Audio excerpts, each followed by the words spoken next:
So this question is a 20 marker based on the Lex Corporation case study. And first of all, we need to carry out ICF to truly understand what the question is asking. So we know in terms of the instruction, it's asking you, say, with such language as to what extent or justify your view. You know it's an assess style question. It's asking you to make a decision. Now, with any assess style question or asking you to provide a judgment, you have to have a balanced analysis leading up to your conclusion. Do not commit straight away because it might create, it might create your answer to be a little bit biased. Its context is obviously looking at Lex, but their corporate strategy, which is also a focus. And again, it's looking at focuses such as profitability and remaining innovative leaders. And the focus, again, remember, is to do with consumer electronics. So we need to just make sure that we do cover the strategy, and the strategy is the one Lex. So we have to consider what the one Lex is all about, and we have to make sure that we do cover the whole reason for this strategy in terms of boosting profitability. So what I've done is I've created a model answer. You can read the case study, you can pick out some key points if you want to. Obviously, all the points should come from the case study, but I've already made the model answer. So what I'd suggest you do is have a look at the model answer, have a look at how it's structured, look at the context that's involved, look at some of the points and how they're created and how they're structured in terms of maybe evaluation towards the end of analytical points. Which is done throughout, how you've got maybe 3 analytical points leading to an evaluation, and the style of evaluation in terms of making a clear judgment, having reasoning, thinking about potential problems, solutions, and what it depends upon. So the first part of this answer, as I've just highlighted here with the laser pen, I'm just introducing the answer. Within my introduction, it doesn't have to be long. Maybe try and get a couple of knowledge marks just to start off with. Maybe set the scene of the context. But I've put corporate strategy relates to the overall direction of the company in achieving its long-term plans. I believe that corporate strategy is the key focus of this question. So hence why I've used that within my definition. Within the context of the situation, the corporate strategy of the one Lex relies heavily on the strategy of retrenchment to help return it to profitability. So I'm setting out the question and what the question's asking straight away.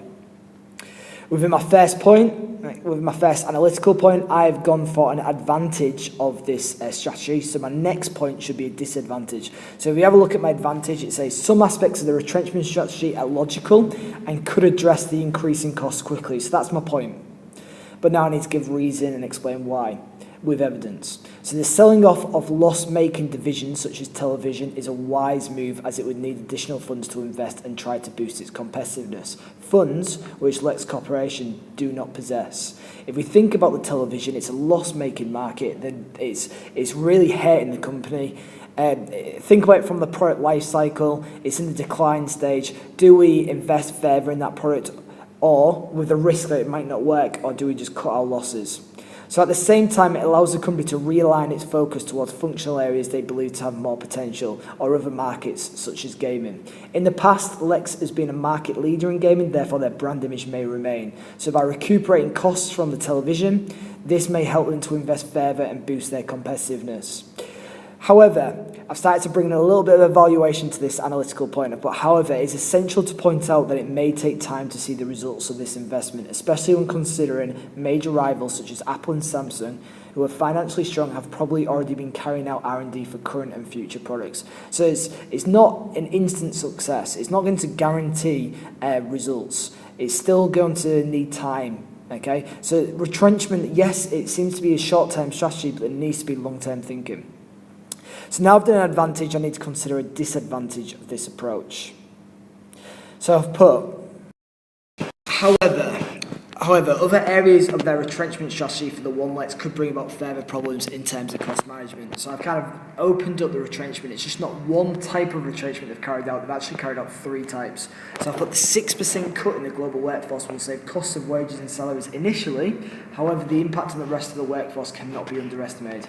With job security at a worryingly low rate, with key engineers already leaving the company, this suggests that the labour force is demotivated and labour productivity could be falling.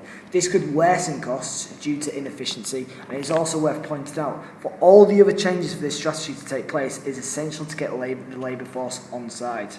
If they are reluctant to adopt the Lex vision and are resistant to changes within the workforce, it could make it harder to adopt the One Lex strategy, especially if trade unions become involved and industrial action takes place. Therefore, I believe that this part of the retrenchment strategy is risky. So again, that last bit, it starts to bring a little bit of evaluation within it. So now I've got my third point. My third point, I've thought about, well, which direction am I going to go? I've done a balanced argument now. I need one more point which helps me to lead into my evaluation. So I've put, on the other hand, it could be argued that retrenchment has had to take place, yet instead of focusing on the redundancy of subordinates, possibly a greater focus in delayering, which is the final part of this strategy. It could be argued some of the issues related to low profit levels is due to possible bureaucratic diseconomies of scale occurring due to the complicated management structures within the business. Therefore, the plan to delayer could help remove certain red tape, which has been impacting the efficiency of decision making and allow Lex Corporation to be faster in reaction to external opportunities. So again, this point has come directly from the case study. I've added a little bit more theory, I've given it some reasons, some analysis, I've built an argument, and there's also, I think it's quite an evaluative paragraph helping me to lead into my judgment. So I've signposted to the examiner when my evaluation starts. So I've put in judgment to the question. That just makes their job easier. Remember, they have to mark hundreds and hundreds of papers. If you can just set out where your evaluation is, the examiner will be able to see that you've evaluated throughout the answer, but just by giving them a clear evaluation, it just helps them. So in judgment to the question, I believe that retrenchment was necessary, especially if we consider Yatsuhama's forecast of 500 billion yen. So again, context evidence suggests that the One Lex strategy is working. This suggests that there is optimism, and this could even help to boost job security with the knowledge that the company is improving. However, KECO must improve on the consultation and communication with staff to help improve motivation. So I still think this is a serious issue, and therefore there needs to be some solution to this to really help that forecast to come true. If they do explain the reason and the positive forecast, staff might be more willing to adopt the strategy, and it could help avoid the risk of talented employees leaving. However, this all does depend upon how they're going to use this short-term approach and turn it into a long-term strategy. Without a clear focus about the future, the problems with profit could easily repeat itself, so investment in innovation and key functional areas as well as markets need to be planned better than they have in the past, and it has mentioned before that planning wasn't always great.